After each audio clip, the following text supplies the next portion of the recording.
Et maintenant, le numérique, je vous en prie. Les outils numériques vous permettent de faire des tests extrêmement... J'ai cité Plickers, mais par exemple, un outil comme Socrative vous permet, en quelques minutes, de savoir exactement qui a fait ce travail au départ, en amont. Est-ce qu'il l'a fait, comment il l'a fait, etc. Il y a des outils fulgurants qui sont tout à fait attractifs et que les élèves aiment beaucoup. Mais vous avez aussi, alors voilà, c'est ça, Plickers. Enfin, il y en a peut-être qui le font ici, je ne sais pas.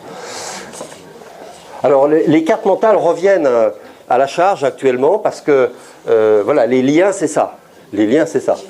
Dans notre équipe, on a une prof de français qui donne assez fréquemment en collège des contrôles sous forme de carte mentale. Faites-moi la carte mentale de ça, etc.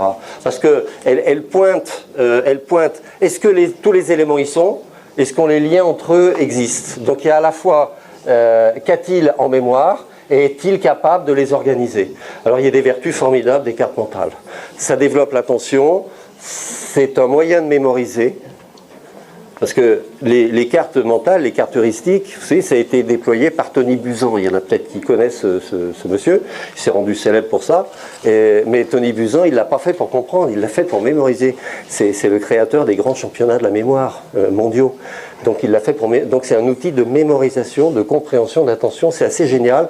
Et une carte mentale, vous pouvez la faire individuelle ou collective, ça peut être une production collective, et il existe des logiciels de cartes mentales qui permettent de faire soit une carte mentale individuelle, soit une carte mentale, ce qui se fait beaucoup dans le... Beaucoup, non, ça se fait de plus en plus dans le cycle lycée, si vous voulez, parce que vous pouvez faire une carte mentale collective avec des ordinateurs personnels. Ils se mettent 3 autour d'une table, c'est le système des documents partagés. Et ensemble, ils construisent leur truc. Et c'est un travail collaboratif génial. Bon, bref. Et alors la classe renversée, c'est ça. C'est ça, la classe renversée. Je vais vous donner un exemple. Bon, moi je connais assez bien le grand patron des classes renversées en France qui s'appelle Jean-Charles Caillez, qui est un prof de médecine à Lille et qui a dit, moi je n'ai ras-le-bol des cours d'amphi, c'est terminé, au début vous avez 200 élèves et puis 3 semaines après vous n'en avez plus que 80, bref, donc je joue un rôle complètement stupide, donc il a complètement transformé ça et les étudiants se mettent par 4, ils forment un petit groupe. Et le prof dit, voilà, aujourd'hui, alors il n'y a pas d'inversion, c'est-à-dire qu'il ne dit pas, préparez le truc avant, ça nous fera du temps, non, il n'est pas là-dedans. Il dit, aujourd'hui, nous allons étudier l'action de l'enzyme machin chouette sur tel processus moléculaire. Point, barre, c'est vous qui faites le cours. Voilà, donc ils ont des tablettes, et ils se répartissent les thèmes, et ils vont chercher l'info, et entre eux, ils construisent le cours, et le prof dit, dans 1h30, c'est vous qui me faites le cours. Et pendant l'heure et demie, il ne cesse de passer autour de chacun pour essayer de réguler le travail. Nous, on l'a testé en terminale, sur des choses un peu compliquées, des thèmes scientifiques, etc. Ça marche vraiment bien. J'aurais très bien pu arriver ce matin et vous dire... vous avez tous vos smartphones, tablettes, machin. Ok, on va parler des sciences cognitives de l'apprentissage. Allez, vous avez 1 heure pour travailler tel ou tel thème. Vous vous mettez par 3, vous connaissez ou pas, ça n'a pas d'importance, vous mettez par 3. Et puis, vous envoyez sur un numéro, par SMS, je ne sais plus comment il fait. Oui, je crois qu'il a un numéro où les élèves envoient des messages. Et puis, à la fin, c'est les profs, c'est les élèves qui font le cours. Et qu'est-ce qu'ils remarquent ? Ils remarquent que les élèves, ils sont quasiment jamais absents, que lorsqu'ils ont étudié ça, ils ont produit et ils se souviennent terriblement, ils sont dans le mode production. Ils ne sont plus dans le mode réception. L'étudiant qui gratte et qui dit je verrai ça plus tard chez moi, c'est tout à fait improductif. Donc voilà, donc je pense que c'est le genre de pédagogie d'avenir. Allez, j'avance. Il y a un mot qui est le dénominateur commun de ces 8 figures. Quel est ce mot ?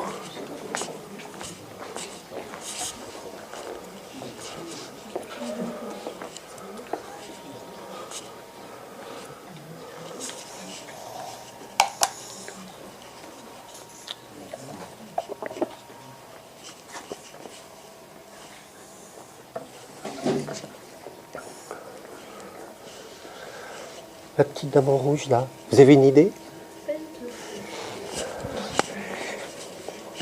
Et vous, madame?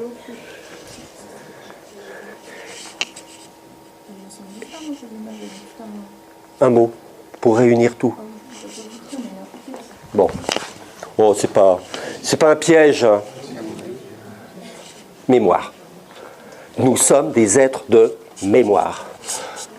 Vous arrivez à faire la vaisselle automatiquement parce que vous avez votre mémoire procédurale ici qui vous permet de faire les gestes assez automatiquement et pas vous demander dans quel sens je tourne pour nettoyer l'assiette.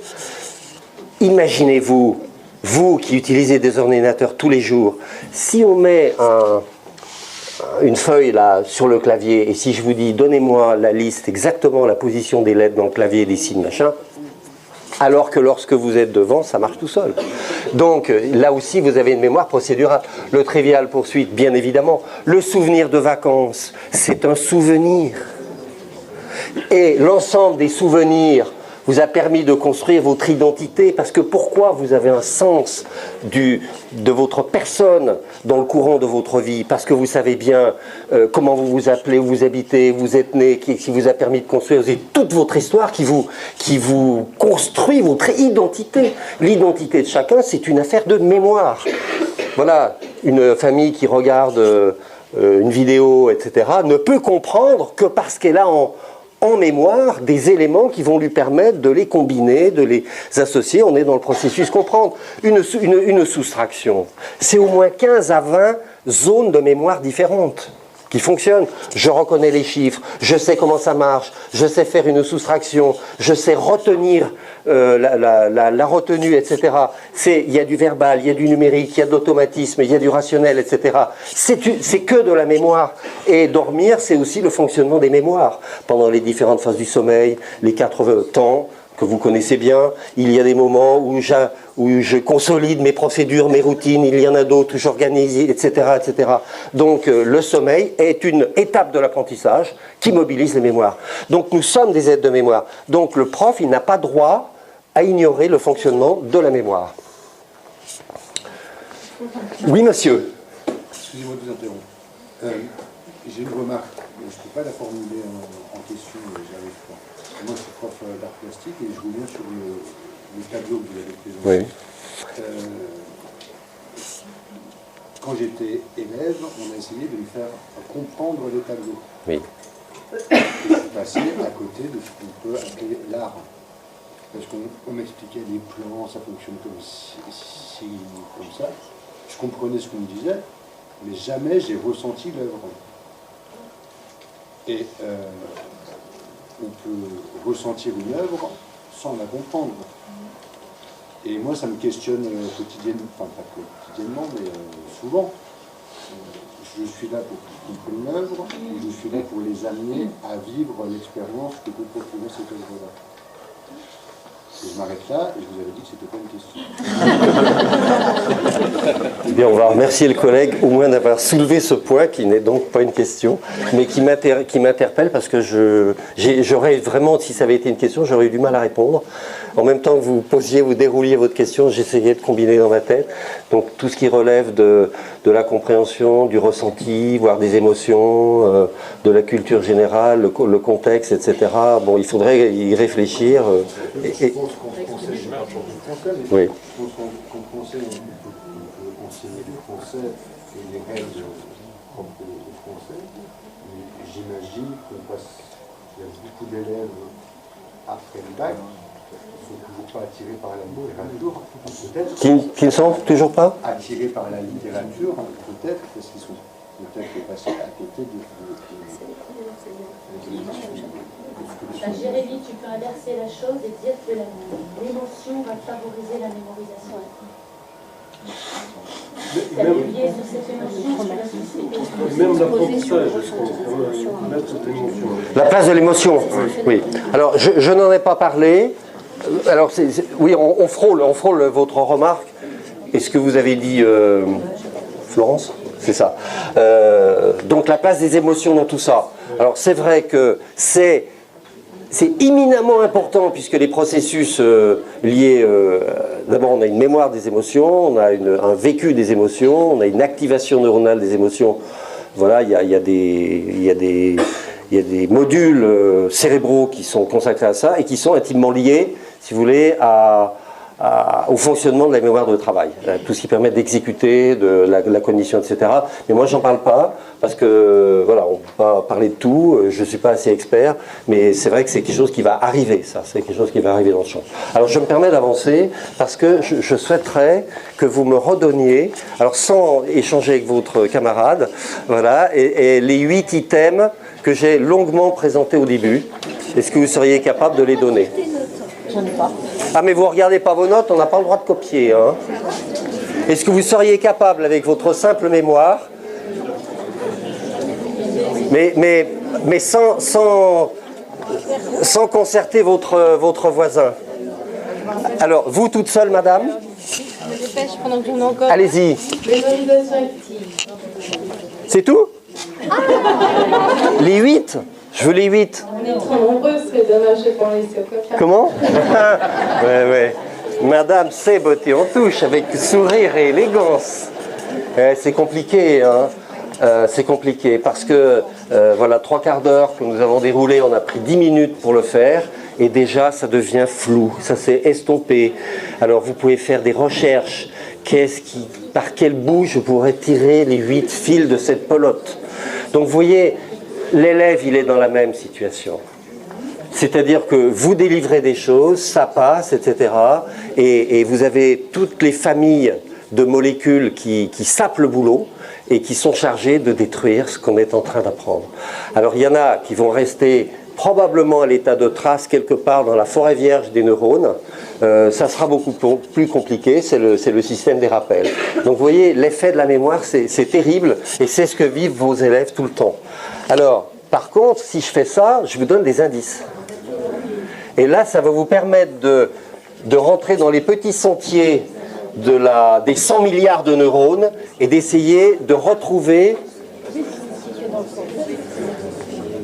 Alors, madame, avec son sourire, nous avait dit quoi déjà? La mémorisation active, c'est bien cela? Ok. Donc, c'est vrai qu'elle est là. Mais je suis sûr qu'avec ces indices, vous pouvez en retrouver davantage.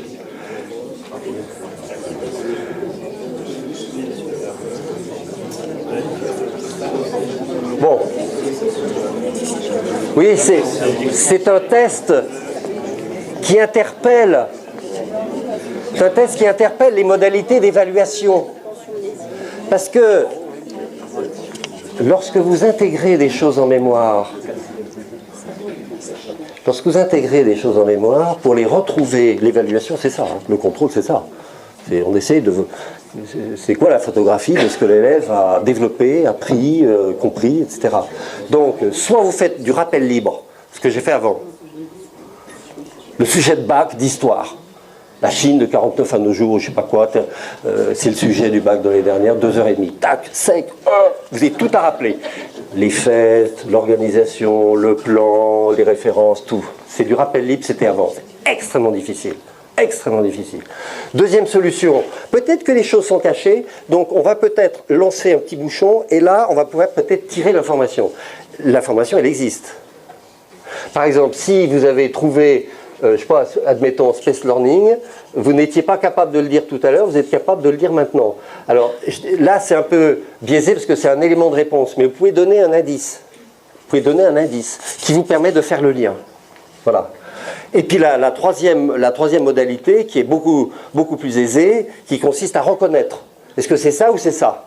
J'aurais très bien pu mettre une fausse information, et là, je vous aurais dit quelles sont les bonnes, quelles sont celles qui ne sont pas bonnes, etc.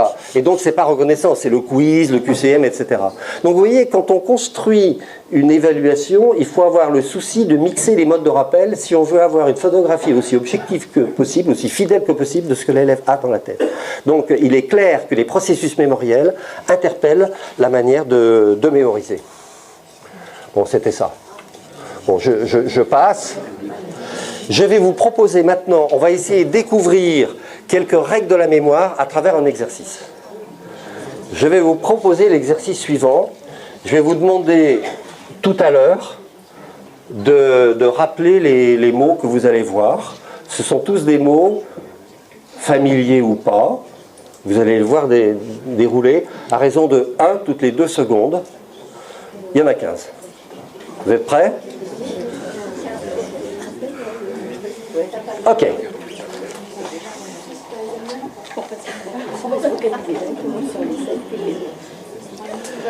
Lorsque vous êtes, je fais une incise. Lorsque vous êtes en situation de réception, moi je baratine mon truc, votre cerveau au début s'active fortement. Et je continue à dérouler mon discours, surtout si je le fais de façon un peu monotone, monocorde, etc. Et l'intensité de l'activation moléculaire électrique de vos neurones diminue de façon presque exponentielle décroissante. C'est ce qu'on appelle l'habituation.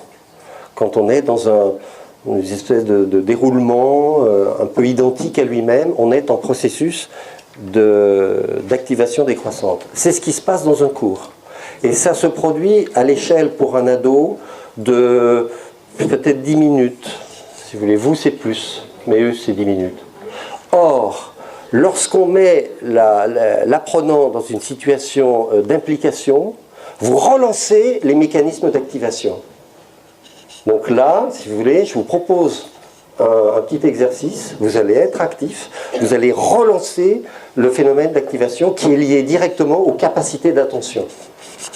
Donc l'attention qui faiblit quand on dit qu'il faut s'arrêter de temps en temps, en fait ça correspond à des mécanismes moléculaires bien identifiés. Alors maintenant on va sur l'exercice. Vous êtes prêts? C'est parti.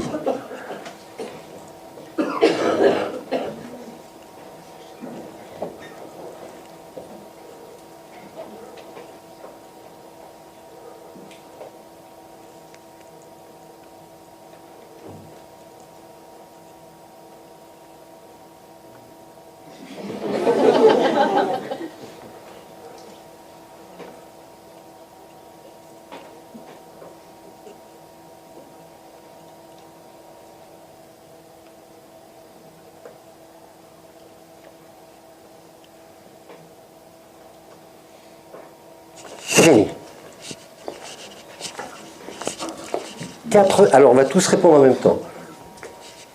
Ça fait un peu... Enfin voilà. C'est 452 moins 3.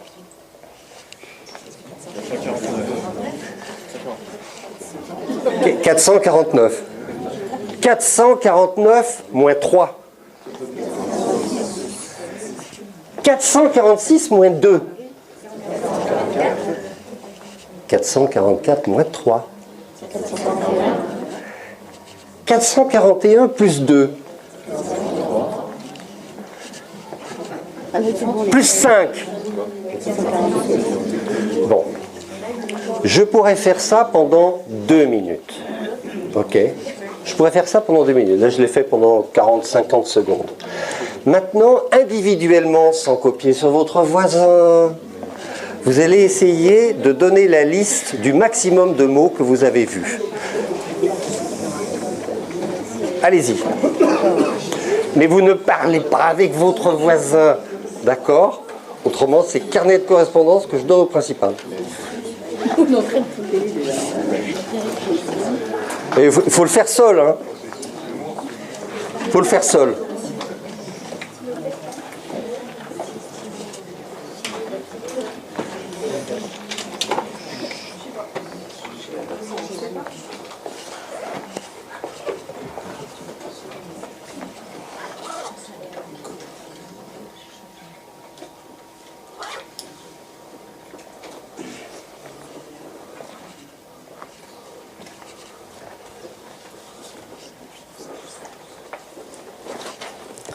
C'est quoi votre prénom? Jean-Michel. Jean-Michel.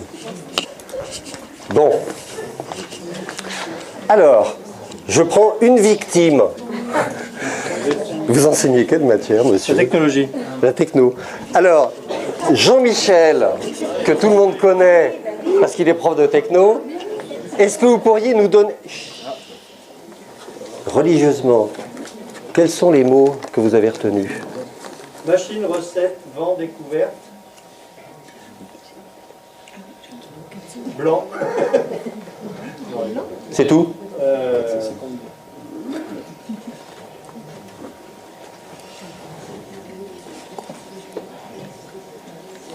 C'est bon?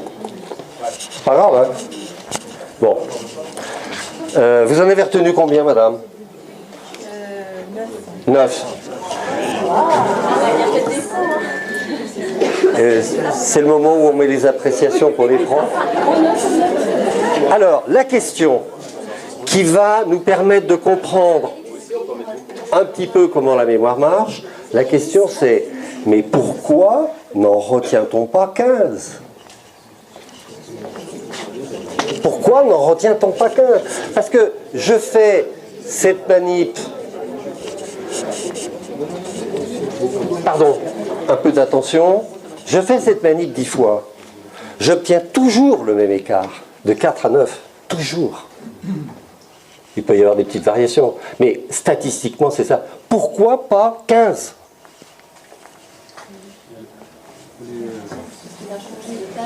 Faut les mettre ensemble pour raconter une histoire. Les mettre ensemble pour Raconter une histoire. les lier. Il faut les lier, voilà. Premièrement, On n'est pas dans la mémoire à long terme. ils ne sont pas dans la mémoire à long terme. On ne les a pas traités. Ils ne sont pas dans la mémoire à long terme. Je prends, madame. Il est moins connu comme le mot étrange qui peut le stylo. Pourquoi ? Parce que vous arrivez à vous rappeler de mots qui sont déjà en mémoire. Le mot bizarre, qui n'existe pas, n'est pas en mémoire. Comment voulez-vous le retenir ou le rappeler si vous ne le possédez pas ? Ce n'est pas possible. Donc on est dans le cas, si vous voulez, de ce collège de banlieue que j'ai dirigé quelques années à Garges-les-Gonesse, 800 élèves, 60% qui ne parlent pas français chez eux, des problèmes de compréhension de la langue, comme c'est pas possible, ils ont des difficultés de compréhension-mémorisation insupportables. Parce qu'il faut déjà savoir pour retenir. Donc il y a effectivement ça. 4. Ensuite, qu'est-ce qu'il y a comme autres paramètres qui interviennent sur le fait qu'on n'en retient pas 15 ? La réflexion sur schizophrénéite, là, moi, il m'a tout effacé. Lequel ? J'ai réfléchi sur le mot qui existe, enfin, le mot compliqué, schizophrénéite, et du coup, il n'y avait plus aucun autre. D'accord. Donc, non mais monsieur a raison. Il y a eu. Vous y êtes ?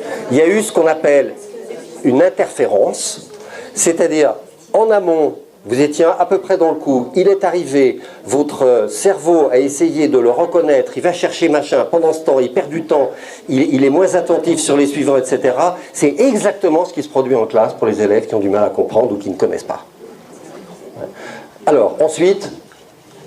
Hypothèse, hein, je ne suis pas sûre, mais peut-être que les mots étant détachés comme ça et pas mis en contexte, ça n'a pas facilité la mémoire. Oui, on rejoint ce que notre collègue, je ne sais plus lequel, disait les liens.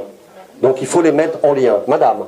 Puisque c'est comme ça, si la mémoire de travail, il y a une capacité limitée de stockage, non ? Absolument. C'est ce qu'on appelle l'empamnésique. Et l'empamnésique pour le verbal, comme c'est le cas ici, c'est entre 4 et 9. C'est-à-dire des éléments, les éléments non liés, vous ne pouvez pas en retenir plus de 7, 8, 9. C'est pas possible. Alors après, ça dépend de ce qu'on veut retenir. Hein. Si c'est des images, si j'avais montré des images, ça aurait été mieux. Vous en auriez donné 10, 12. Parce qu'on a une mémoire de l'image qui est beaucoup plus puissante. C'est comme ça, l'humain, il est comme ça. Ça vient d'évolution. Hein. La lecture, c'est récent hein, dans l'histoire de l'humain, etc. Et puis, si c'est dans la mémoire des positions dans l'espace, c'est très faible. Donc, il y a l'empamnésique, et ça, c'est extrêmement important. Ce qu'a dit madame, je ne sais plus qui d'ailleurs, voilà, c'est extrêmement important. C'est-à-dire la mémoire de travail que vous avez là, elle a des capacités de rétention limitées en éléments non liés. En éléments non liés. Si vous avez tout un tas de choses à retenir, relativement différentes, où les liens sont pas très évidents, si vous voulez, vous êtes immédiatement bloqué. Jean-Michel. C'est pour ça que les 4 mots sont plutôt les derniers de la liste. C'est pour ça que les 4 mots que j'ai retenus, c'est plutôt en... Ah, alors ça, c'est ce qu'on appelle l'effet de récence. C'est-à-dire, ce qui est au tout début, on a tendance à le retenir. Ensuite, il y a un creux. Pour peu, effectivement, comme le disait notre collègue, quelque chose de singulier où l'attention accroche. Et l'effet de récence est aussi fort. Les communicants politiques le savent bien. Les premières phrases, les dernières phrases, c'est ce qui reste. Bref, là, on a compris. Alors, pourquoi je vous ai fait faire ça ? Parce que si on avait fait directement le rappel sans ça, c'est pas 4 qu'il aurait dit Jean-Michel, c'est peut-être 6 ou 7. Et c'est pas 9, c'est peut-être 10 ou 11 pour je sais plus qui, pour vous madame. C'est-à-dire que vous, alors c'est aussi un phénomène d'interférence, c'est-à-dire que si votre esprit est continuellement attentif à des choses nouvelles, vous écrasez très rapidement, en tout cas vous ne traitez pas, vous n'avez pas le temps de retenir, et donc ça s'échappe de la mémoire de travail. Et si on l'avait fait pendant 5 minutes, ça aurait été pire, etc. C'est vous dire que, à quel point, dans ce qu'on dit, si vous voulez, il y a une fragilité de tout ce qu'on a dit il y a un certain temps, parce qu'il y a toujours des choses nouvelles qui arrivent et l'esprit n'a pas le temps d'intégrer dans ses mémoires un peu à long terme. Voilà. Donc ça, ce sont quelques règles qui vont... Voilà, c'était ça, bon, qu'importe. Alors donc ça intervient dans... Enfin, tous ces problèmes de je retiens, j'oublie, ça intervient dans l'évaluation, parce que ce test qui a été fait tellement de fois, nous on l'a fait plusieurs fois dans les classes pour être sûr, un prof de bio en seconde demande aux élèves d'apprendre 20 définitions. C'est assez fréquent en biologie, il faut connaître les sens des mots, etc. Bon, il fait son contrôle, et puis il attend 8 semaines sans reparler du tout des mots. 8 semaines après, il redonne, sans prévenir les élèves, il redonne exactement le même test. À votre avis, la première moyenne, elle a été divisée par combien la deuxième fois?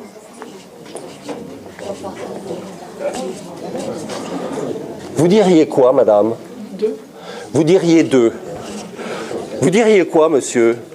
4, 5. Vous diriez 4, 5. Vous pensez que c'est aussi décroissant que ça? Oui. Alors, on l'a fait en seconde plusieurs fois, on l'a fait en sixième aussi, avec un public difficile. Figurez-vous qu'on obtient à peu près le même résultat, quels que soient les élèves. C'est-à-dire que l'élève qui a eu 15 se retrouve au trou de 5, 6, etc. Et celui qui a eu 5 au début, il se retrouve avec 1. Ça touche tous les élèves, parce que c'est un phénomène d'oubli, si vous voulez, qui est universel. Alors donc, cette affaire-là, si vous voulez, lorsque le prof, qui maintenant est un des pilotes de notre équipe, a fait ça, il est prof, formateur, etc., plein de choses, en fait, il a conclu 2 choses. Il s'est dit, finalement, j'ai pas dû mener correctement la stratégie de mémorisation, j'avais envie qu'ils retiennent, ils n'ont pas retenu. Donc j'ai pas fait mon boulot comme il faut. Donc maintenant il procède différemment, et il procède avec multitesting et contrôle différé, on appelle ça. Bref, il fait des petits tests et tout. Et la deuxième chose, j'ai dit, mais mince, j'ai mis les notes déjà sur mon carnet et tout. Mais que valent ces notes 8 semaines après? Que valent ces notes? Finalement, cette note représente quoi? Le boulot qui a été fait pendant le week-end, ou bien ce qu'il a effectivement retenu? Donc ça interroge, si vous voulez, à ce niveau-là. Enfin, ceux qui président les conseils de classe savent bien quelle est la valeur relative des notes. La même discipline, un prof est malade, il est remplacé par un autre, c'est les mêmes élèves, etc. Et puis la moyenne est divisée par 2, ou est diminue de 5. Vous voyez, c'est très compliqué. C'est pour ça que l'évolution vers l'évaluation sous une autre forme que les notes peut être un avantage. Ça, on en a parlé tout à l'heure.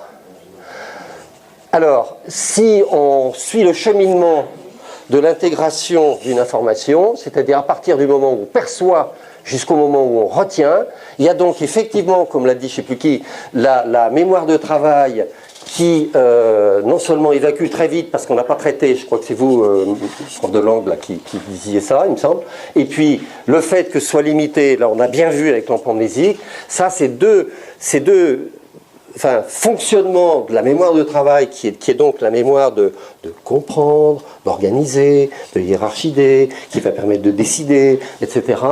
À combien il faut la manier avec précaution parce qu'on peut faire des ravages. On peut faire des ravages. Si en sixième, un prof de lettres donne un texte trop long, et s'il dit aux élèves quelles sont les idées principales du texte, admettons, si c'est trop long, l'élève, il va devoir lire tous les mots pour se créer une représentation mentale de la première phrase ou du premier paragraphe, le retenir, passer à la suite, le retenir. Une fois que vous passez 5-6, c'est plus possible. Mais c'est pas parce qu'il est bonnet, c'est parce que c'est pas possible. Et l'empamnésique, le 4, 5, etc., pour les élèves jeunes, c'est pas 7 en moyenne, hein, c'est 3. 3, 4. Donc il faut avoir conscience de cette affaire-là. Alors ensuite, l'oubli, on en a parlé. Il faut comprendre pour mémoriser. Il faut relier. Vous voyez, vous avez... Mais si vous aviez organisé les mots, par exemple, vous dites, il y avait vent, il y avait direction. Direction du vent. Toc, ça n'en fait plus qu'un. Hop, vous libérez une place. Vous pouvez en rentrer un autre. Ça marche un peu comme ça, la mémoire de travail. C'est ce qu'on appelle les chunks. C'est ce qu'on appelle les chunks. Les grands joueurs d'échecs, pourquoi est-ce qu'ils peuvent mener 7 parties en même temps? Parce qu'en fait, ils ne retiennent pas la position des pions de chaque échiquier que feraient les amateurs. On serait asphyxié très rapidement. Mais lui, il retient la configuration globale, c'est 1. Et il passe à 2. Et il passe à 3. Et quand il revient, il n'a pas eu le temps d'oublier, parce qu'il faut qu'il aille très vite, hein, autrement ça ne marche pas. Donc il revient et il a la configuration, donc il peut continuer. C'est comme ça, les maths, c'est comme ça que ça marche. On rassemble par morceaux, on fabrique des paquets, et de paquet en paquet, on fabrique des formules, etc. Et ça permet de traiter des situations de plus en plus complexes. Et puis il y a l'oralisation, que vous n'avez pas faite. Parce que quand vous oralisez, vous mémorisez. On a un système de relation entre le larynx, le système du larynx et les mécanismes de la mémoire, qui fait que quand un acteur apprend un texte, s'il l'apprend à haute voix, il le retient mieux. Ou vous, quand vous avez fait votre cours 1 ou 2 fois, oralement, vous le retenez beaucoup mieux que la première fois où vous l'avez préparé dans votre bureau, dans le silence. Donc l'oralisation, c'est important. Voilà quelques ingrédients de la mémoire. Sur est-ce que je suis capable de compter, est-ce que je suis capable d'effectuer 2 tâches conscientes en même temps, je vous propose ce petit exercice rapide. Allez-y, comptez le nombre de T. Ouais. Attention, ça va très vite. Hein.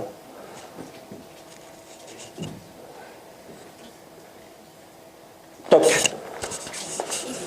Quel était le sens et l'idée principale du texte? Je savais que vous alliez me poser cette question-là et voilà, mais je ne peux pas vous dire. Vous faites comme votre collègue, vous laissez les amis répondre. On ne peut pas faire 2 choses en même temps, c'est pas possible. Et je peux même vous le prouver maintenant avec un autre exercice.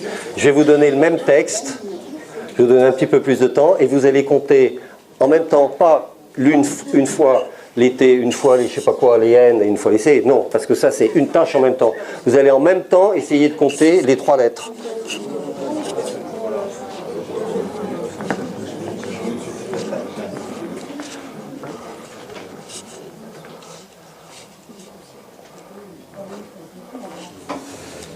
Bon, c'est insupportable. Tiens, par exemple, le principal... Non, je ne vais pas te faire cet affront-là. C'est pas possible. Notre cerveau est un fonctionnement conscient linéaire. Si c'est automatique, oui, vous pouvez conduire en parlant. Oui, condition 2, tout à l'heure, on l'a vu. Mais... Je peux quand même te répondre un petit peu. Ah, monsieur veut sauver son image. J'ai essayé. Oui. J'ai essayé. Et j'ai eu une chance, c'est qu'il y avait D, T et C. Or, les initiales de mon nom, c'est D et C. Donc je me suis dit, je vais calculer avec mes doigts. Je me suis dit, j'ai trouvé des trucs. Je me dis, la main gauche, ça sera le D. La main droite, ça sera le C. Et je mettrai le T comme je pourrais au milieu. Et donc j'ai essayé. Mais je ne suis pas arrivé à grand-chose quand même. J'ai un peu progressé. Ouais. Et vous comprenez pourquoi il a réussi le concours des personnels de direction. Hein? Désolidarise. Merci. Alors, les mémoires, on en a à peu près 150. Alors, ne dites surtout pas je perds la mémoire ou j'ai une mauvaise mémoire, ça ne veut rien dire, c'est une ânerie. Vous pouvez avoir une bonne, une mauvaise, etc. On en a à peu près 150. Alors, en gros, pour aller vite, la mémoire qui permet de reconnaître. Et selon les uns les autres, vous ne reconnaissez pas les mêmes choses. Hein, la jeune fille ou la vieille dame, enfin c'est un truc qui est connu. Voilà, ça c'est les mémoires perceptives. Les mémoires sémantiques, c'est tout ce qui peut se dire. Les éléments d'histoire, la propriété de maths, je m'appelle un tel, ça c'est, on peut le dire. C'est les mémoires sémantiques, on en a plein. La mémoire des formes, des couleurs, des noms propres. Et pourquoi est-ce qu'on a toujours plus de mal à retenir les noms propres que les autres? C'est parce que les noms propres sont uniques. On a une mémoire des noms propres qui est assez fragile, Je veux dire, surtout avec les années. Non, mais c'est vrai, etc. Donc ça, c'est sémantique. Épisodique, c'est la mémoire des événements de la vie. C'est-à-dire ce que j'ai vécu dans le temps, dans tel espace, avec des gens, avec des émotions, etc., etc. C'est les épisodes de la vie, l'hippocampe et tout ça. Vous avez la mémoire des automatismes. Et lorsqu'on apprend à jouer du piano, je prends un exemple, au début c'est rationnel, c'est plutôt là que ça se passe, et à force de vous entraîner, l'activation qui permet de rejouer, elle se déplace plutôt à l'arrière du cerveau. Quand on s'est entraîné, ça devient une routine. Voilà. À force de lire, à force de parler, à force de, etc., on intègre tout ça dans la mémoire de travail qui est un coffre-fort de procédures absolument extraordinaire. Et puis il y a évidemment la mémoire des émotions. Monsieur en a parlé un petit peu tout à l'heure, moi je ne vous en parle pas. Et puis évidemment la mémoire de travail avec à l'intérieur des modules. Je les évoquerai juste après. Donc, ce qu'il faut retenir dans cette affaire, c'est que la première fois que vous apprenez du sémantique, par exemple, vous dépensez une grande énergie cognitive, ça demande des efforts, etc. Vous oubliez extrêmement vite. On l'a vu tout à l'heure, les 15 sont devenus 4 quand même.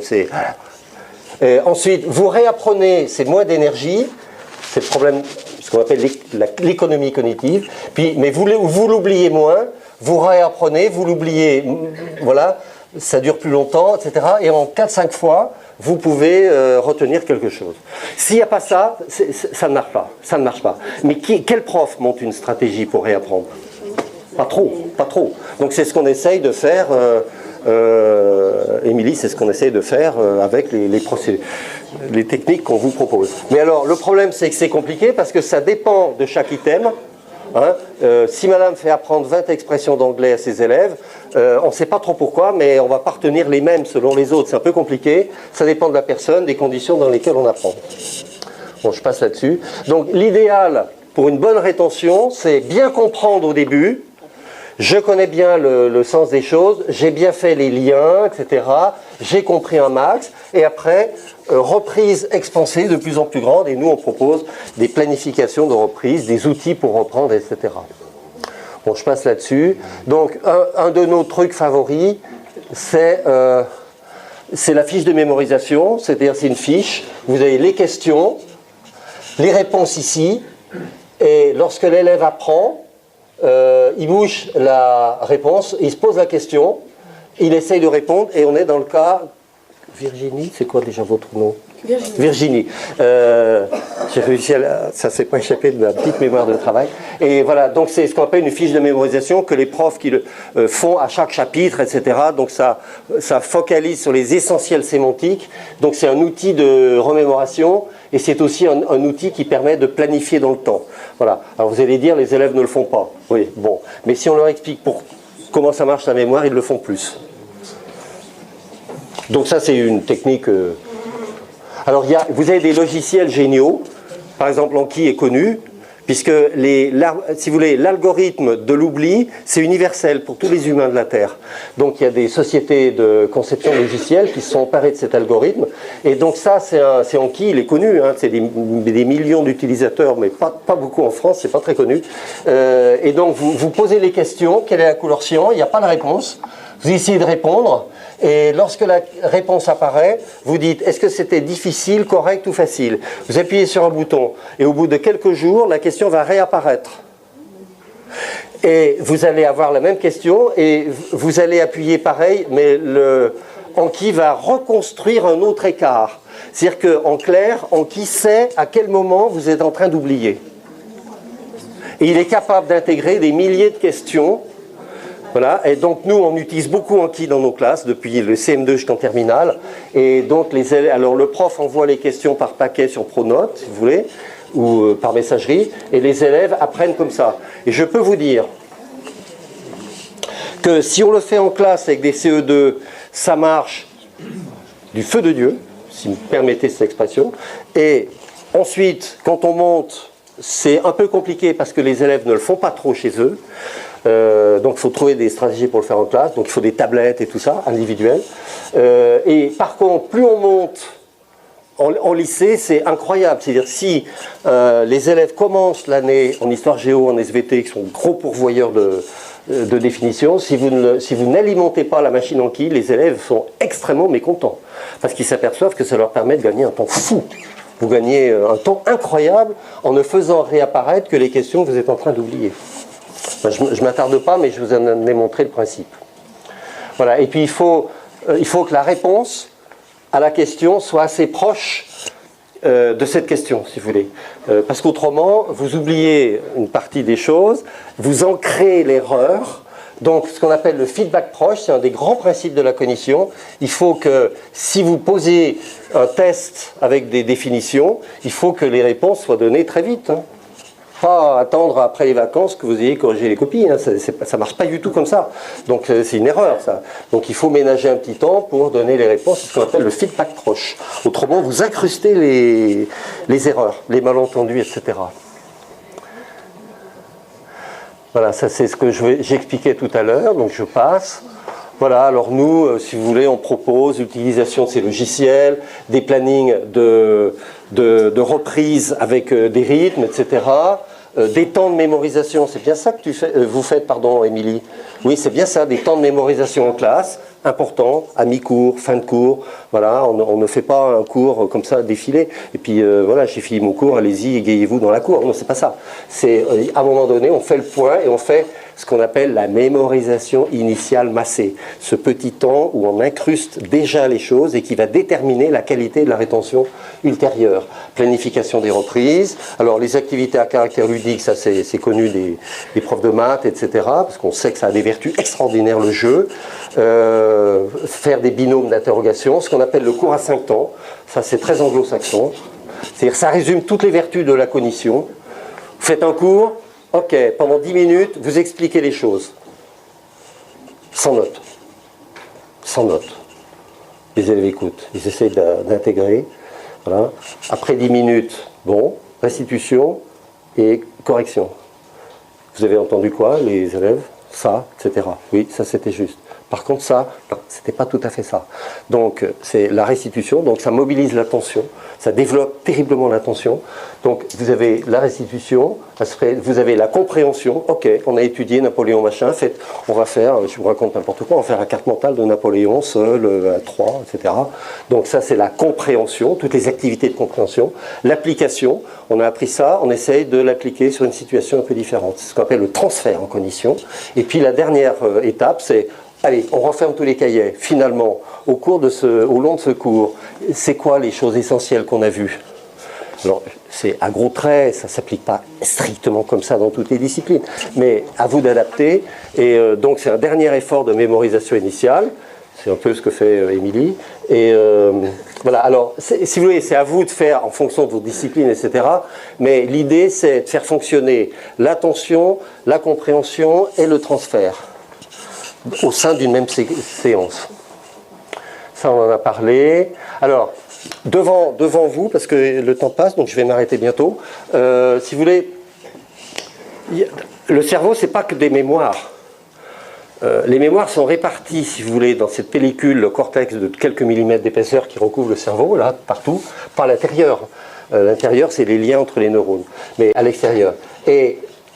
Alors, les mémoires sont réparties partout.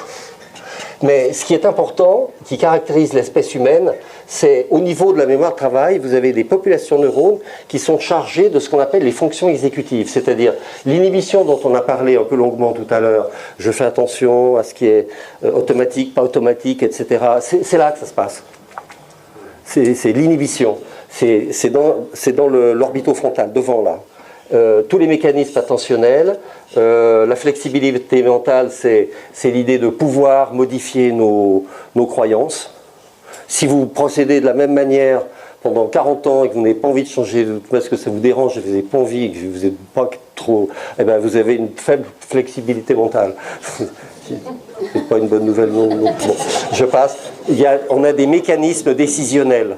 C'est-à-dire qu'au moment où vous prenez une décision, en fait, votre cerveau, sans vous en rendre compte, a préparé la décision. C'est étonnant, hein? Vous mettez en œuvre consciemment une décision après que le cerveau ait inconsciemment préparé la décision. Il y a tout un amont dans la prise de décision. Et puis l'organisation dans le temps, la planification. Eh bien, ces fonctions exécutives, on est équipé pour quand on arrive sur Terre, mais tout se développe avant l'âge adulte. C'est donc en milieu scolaire qu'on développe toutes ces fonctions exécutives, et après, on peut s'en munir pour la vie, si vous voulez. Voilà. Alors, l'attention. Vous allez bien regarder l'étoile. Ok ? Vous allez bien regarder l'étoile. Vous avez vu quoi? Ah ben j'étais devant. Vous avez vu quoi, monsieur? Monsieur a vu un sourire. Monsieur est tombé dans le piège. Il a vu ça. Pourquoi? Parce que monsieur est muni, comme vous tous, de systèmes d'alerte. Ah, si un truc visuel sort de l'ordinaire. Ah, si une odeur singulière. Ah, si un son curieux, etc. On ne sait jamais. Donc la nature vous a doté de systèmes d'alerte pour vous sécuriser. On ne sait jamais, hein. Enfin, je ne veux pas faire de mauvais humour, mais enfin, on ne sait jamais si c'est un Daesh qui arrive, machin, tac, vous allez tous porter le regard là, etc. Vous avez raison. C'est fait pour nous sécuriser. Mais notre, si vous voulez, dans la vie, on ne va pas se laisser distraire par tout ce qui est singulier. D'accord? Donc vous avez maturé la gestion de vos distracteurs, de ce qui vous distrait. Mais ça, c'est un long développement qui se fait encore avant l'âge adulte. Si on loupe cette période-là, on restera toute notre vie sensible à tout ce qui nous distrait. C'est-à-dire que si quelqu'un apparaît dans l'ouverture de la porte, vous allez tous porter le regard là, et c'est normal, c'est votre système naturel, comme l'a dit monsieur, et puis immédiatement vous allez revenir, parce que dans votre esprit, votre raison va vous dire, non, c'est simplement telle personne, etc., je reviens, etc. Mais le gamin, il a énormément de difficultés à revenir, parce que ces systèmes attentionnels qui permettent de gérer, si vous voulez, ces systèmes d'alerte, fait qu'il est constamment distrait par plein de trucs. Voilà. Donc il faut lui apprendre à mobiliser son attention. Ça, c'est les distracteurs de nos sens. Voilà. Autre exemple d'apprentissage, vous êtes dans un groupe, tout le monde parle, et vous dites, je vais écouter la personne qui est en face, donc vous faites écran sur le brouhaha, et vous écoutez le plus attentivement possible la personne. Bon, nous, on propose des tests comme ça aux enfants, et on montre que c'est extrêmement compliqué pour un enfant, et ça l'est évidemment beaucoup moins lorsqu'on progresse en âge. Bien. Donc ça, je vous en ai parlé. Alors, pourquoi les élèves sont inattentifs? Alors là, c'est la question, etc. Je vous en donne quelques-uns, parce qu'il y a effectivement la fatigue, donc l'habituation, ça décline, l'activation électrique et moléculaire décline. Le clignotement attentionnel, c'est tout simplement que quand vous faites extrêmement attention à quelque chose, juste après, il y a un sas noir d'inattention. On a une attention en pointillé. Alors vous en rendez pas compte, parce que c'est extrêmement bref, mais ça joue là-dessus. La cécité attentionnelle, c'est le fait que si vous faites attention à une chose, vous ne faites pas attention au reste. Parce que justement, on a un fonctionnement linéaire mono. Bon, tous les distracteurs, le champ visuel est limité. 4 stéradians à peu près. C'est-à-dire si je regarde madame, mon champ visuel il s'élargit, mais ça devient flou de chaque côté et j'arrive pas à voir madame, qui est juste à côté. Donc si vous faites attention là, vous ne faites pas attention là, donc on a toujours une perception très partielle des choses. Alors le stress et les émotions jouent tellement de rôles. Il y a une insuffisante flexibilité mentale qui peut jouer aussi là-dessus. Et puis notre œil est incapable de rester attentif sur un point. Il y a une saccade obligatoire. Et on ne peut pas rester attentif, c'est pas possible. Donc obligatoirement l'œil saute, il procède par saccade. Voilà, donc vous avez plein de raisons qui font que les élèves sont inattentifs. On va terminer par ça. C'est une petite récréation, mais vous connaissez peut-être Houdinit. Non, vous ne connaissez pas? Alors, j'espère que ça va marcher. Je vais prendre ça sur Internet.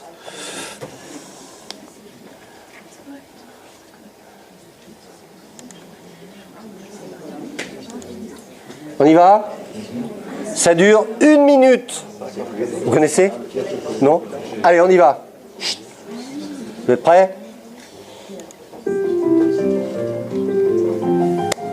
Et il faut qu'il avance. Ah oui.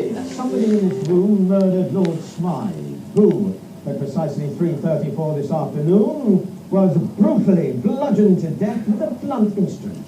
I want each of you to tell me your whereabouts at precisely the time that this dastardly deed took place.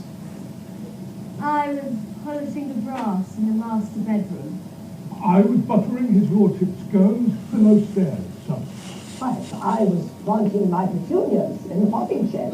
Constable, arrest Lady Smythe.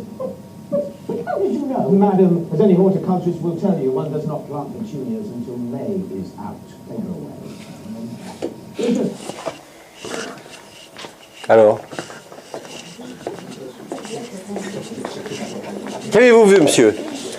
D'étonnant. Peut-être une scène de crime avec un drôle d'inspecteur qui questionne ce qui semble être plutôt des suspects plus que des témoins. Ok. Je vais peut-être me contenter de la réponse de monsieur. C'est une vidéo qui a été élaborée par le service de la sécurité routière anglaise à une époque où il y a eu une montée en nombre des accidents de vélos qui étaient renversés par les voitures. Bien. Je vais peut-être rien vous dire. On continue. Vous êtes prêts? It's a matter of observation. The real question is how observant were you? Il y a eu 21 changements dans la scène. On y va? Regardez bien.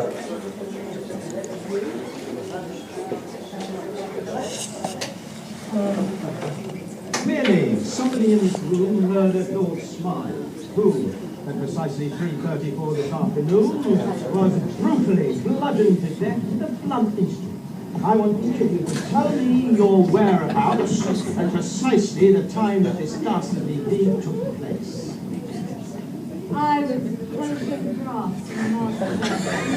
I was buttering his lordship's scones below stairs. I was planting my petunias in the potting shed.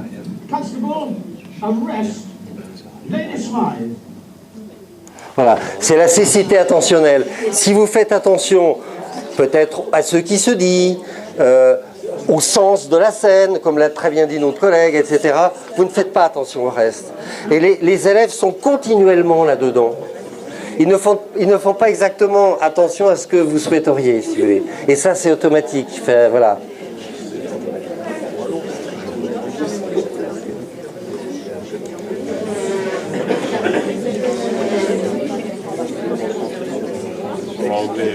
C'est laquelle? Laquelle? Ah. Bon.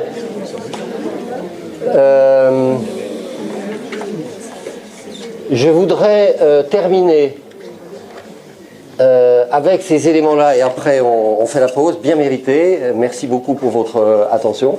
Quand on installe des modifications pédagogiques, on travaille toujours dans la continuité de ce que vous faites. Des collègues font un peu des îlots, des collègues savent plutôt faire ça, des collègues, etc. Tout le monde fait un peu quelque chose. Donc on part des expertises, chacun amène et on essaye d'aller plus loin, de tirer la rallonge et de faire un peu une cohérence au sein des équipes. Donc ça, c'est un premier principe. Deuxième principe, il faut donc mettre en place plusieurs pistes ensemble. Une piste mémo, une piste attentionnelle, une piste, voilà, un peu de calme des esprits. Mais ce n'est pas une seule chose qui va transformer les élèves. C'est bien en ensemble. Un peu de séquence de mémo, un peu de fiches de mémo, un peu de ceci, de cela. Donc c'est à vous de trouver, si vous voulez, un ensemble de choses qui font cohérence, 4-5, pas plus. Si vous voulez. Et c'est cette mise en place de choses bien expliquées aux élèves qui permet d'obtenir quelques modifications au bout d'un certain temps. Voilà. Donc il faut trouver ça pour monter un projet. La troisième chose que j'ai tout à l'heure, c'est que ça ne marche pas seul. C'est-à-dire que si la lame fait son truc toute seule, ça marchera beaucoup moins que si 3-4 profs de la salle l'institutionnalisent en quelque sorte. C'est-à-dire que si vous êtes seul à faire ça, on va dire « ouais, la prof de musique qui nous fait faire du Bouddha, etc. » Bon. Donc on va vous trouver bizarre, les profs vont dire « ouais, c'est la prof qui fait de la sophrologie, etc. » C'est-à-dire que si on apporte des techniques un peu communes, ça peut être validé par la direction, on peut le dire aux parents, on peut expliquer pourquoi, etc. C'est moins la bête curieuse qui fait quelque chose, et même vis-à-vis des collègues, si vous voulez. C'est-à-dire que ceux qui n'adhèrent pas, et dans le fond, pourquoi pas, ils vous regardent moins d'un œil un peu tort, c'est en disant ouais, c'est encore le groupe des excentriques qui font des sciences cognitives, machin. Non, c'est pas comme ça que ça fonctionne. Hein. Donc il faut une équipe et un encadrement derrière. Alors évidemment, il faut une formation minimale. Alors certains ont suivi le MOOC, mais c'est à distance, hein, bien sûr. D'autres ont bénéficié de sessions pendant un jour. Donc ce serait bien que sur l'Académie de Dijon, il y ait une ou deux. C'est pour ça qu'on en parlait tout à l'heure avec, je sais plus ton prénom, enfin Alain. Voilà. C'est ça. Donc l'idée, c'est de monter en charge des gens qui sont susceptibles de former un peu, enfin de sensibiliser, d'expliquer un peu les choses, parce que si vous ne savez pas, évidemment vous ne pouvez pas le mettre en œuvre. C'était l'objectif que vous m'avez demandé, sensibiliser un peu tout le monde, pour qu'il y ait un niveau minimum au moins de ressentir quelque chose. Donc la formation est inévitable, nous on ne sait pas encore trop comment la demander. L'expérimentation, vous avez bien compris les choses. Et puis, si vous voulez, si vous avez des profs qui montent un projet comme dans ton équipe, les autres vont dire oui, moi je veux bien m'y lancer, mais quand même il faut que je vois ce que ça donne. Et c'est normal, c'est un peu légitime. Donc c'est l'engagement par la preuve.